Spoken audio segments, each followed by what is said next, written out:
Snow white की कहानी।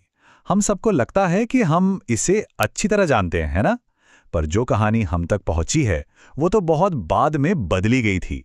आज हम बात करेंगे उस असली कहानी की, जो कहीं ज्यादा गहरी, स्याह और सच कहूं तो काफी चौंकाने वाली है।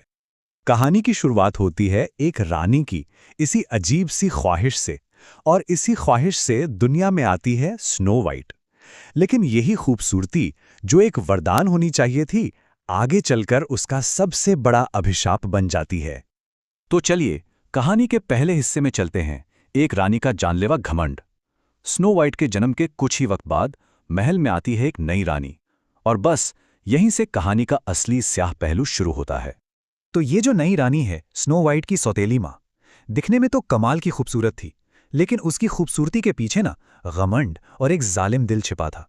और उसे अपनी खूबसूरती का ऐसा जुनून था, मतलब ऐसा जुनून कि उसका वो जादुई शीशा ही उसकी पूरी दुनिया बन गया था।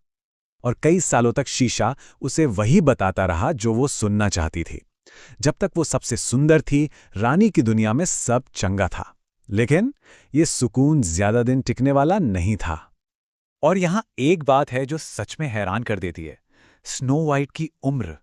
सोचिए, जब शीशे ने कहा कि वो रानी से ज्यादा सुंदर है, तब वो सिर्फ सिर्फ 7 साल की थी। इतनी सी उम्र में उसकी खूबसूरती उसकी जान पर बनाई। और फिर वो दिन आ ही गया। सब कुछ बदल गया।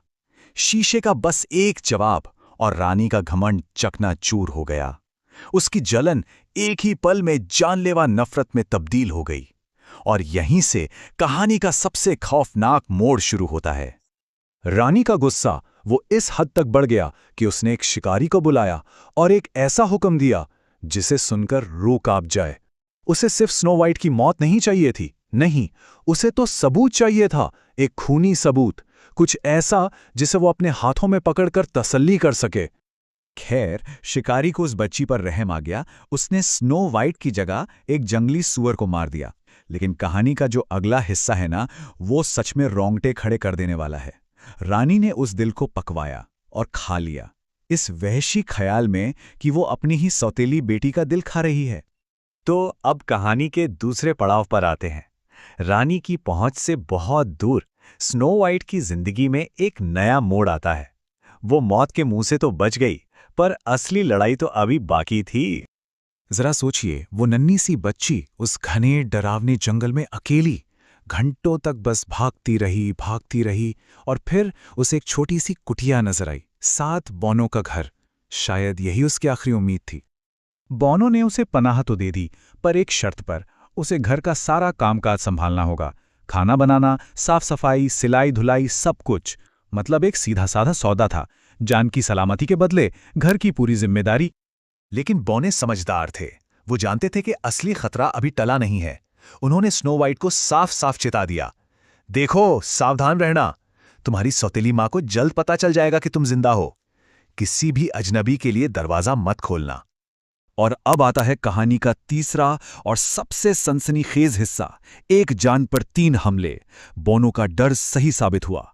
रानी को सच पता चल गया, और इस बार वो कोई मौका नहीं छोड़ने वाली थी। उसने फैसला किया कि वो ये काम खुद करेगी।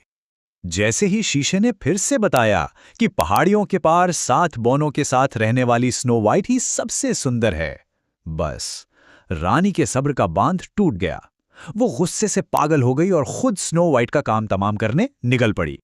रानी ने एक नहीं, 2 नहीं, बल्कि 3 बार स्नो वाइट को मारने की कोशिश की, और हर बार उसका तरीका पहले से ज्यादा खतरनाक और शातिर था। पहला था फीतों से हमला, दूसरा जहरीली कंघी से, और तीसरा जहरीले सेब से। तो पहली बार रानी एक फेरी वाली का भेष बनाकर आई। उसने स्नो वाइट को सुंदर फीते दिखाए, और बातों बातों में उसकी चोली के फीते इतनी जोर से कस दिए कि बेचारी का दम ही घुटने लगा। वो तो भला हो बोनो का, जो सही वक्त पर आ गए और फीते काटकर उसकी जान बचाई। लेकिन रानी हार मानने वालों में से नहीं थी। पहला प्लान फेल हुआ तो वो फिर आई, एक नया भेष धरकर। इस बार उसके हाथ में थी एक जहरीली कंघी, और जैसे ही वो कंघी स्नो वाइट के बालों में लगी, वो वहीं बेहोश होकर गिर पड़ी। एक बार फिर बोनो ने उसे बचा लिया, बालों से कंघी निकालकर। अब आई तीसरी और आखिरी कोशिश। इस बार रानी की चाल सबसे शातिर थी। उसने एक ऐसा सेब तैयार किया जो आधा ठीक था और आधा जहरीला। उसने बड़ी चालाकी से खुद सफेद हिस्सा खाया और स्नो वाइट को लाल जहरीला हिस्सा दे दिया। और इस बार रानी को लगा कि वो कामयाब हो गई। और अब हम पहुंचते हैं कहानी के आखिरी हिस्से पर, धधकते लोहे के जूते। यहां इंसाफ होता है, लेकिन ऐसे वहशी तरीके से कि आज के जमाने में हम सोच भी नहीं सकते। बोनो का तो दिल ही टूट गया। वो अपनी प्यारी स्नो वाइट को दफना नहीं पाए, तो उन्होंने उसे एक कांच के ताबूत में लिटा दिया ताकि सब उसकी खूबसूरती देख सकें। और फिर एक दिन वहां से एक राजकुमार गुजरा और उसे देखते ही उस पर मोहित हो गया। अब यहां एक दिलचस्प बात है। ज्यादातर कहानियों के उलट स्नो वाइट किसी जादुई चुंबन से नहीं जागती। होता यह है कि जब राजकुमार के नौकर ताबूत ले जा रहे होते हैं तो उन्हें ठोकर लगती है और उस झटके से सेब का जहरीला टुकड़ा स्नो वाइट के गले से बाहर निकल जाता है और वो उठ बैठती है। बस फिर क्या था, राजकुमार ने फौरन शादी का प्रस्ताव रख दिया। तो शादी की तैयारियां शुरू होती हैं और मजे की बात यह कि दुष्ट रानी को भी न्योता भेजा जाता है, बेखबर कि दुल्हन कोई और नहीं, वही स्नो वाइट है जिसे वो मरा समझ रही थी। लेकिन उस जश्न में रानी का स्वागत नहीं, एक खास सजा उसका इंतजार कर रही थी। और यह है कहानी का सबसे क्रूर, सबसे यादगार अंत।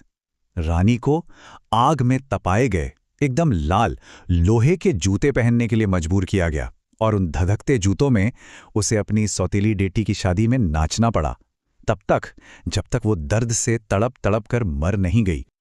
तो ये कहानी हमें सोचने पर मजबूर कर देती है ना? इन पुरानी असली कहानियों में हैप्पीली एवर आफ्टर का मतलब अक्सर एक बहुत ही क्रूर और भयानक इंसाफ के बाद आता है।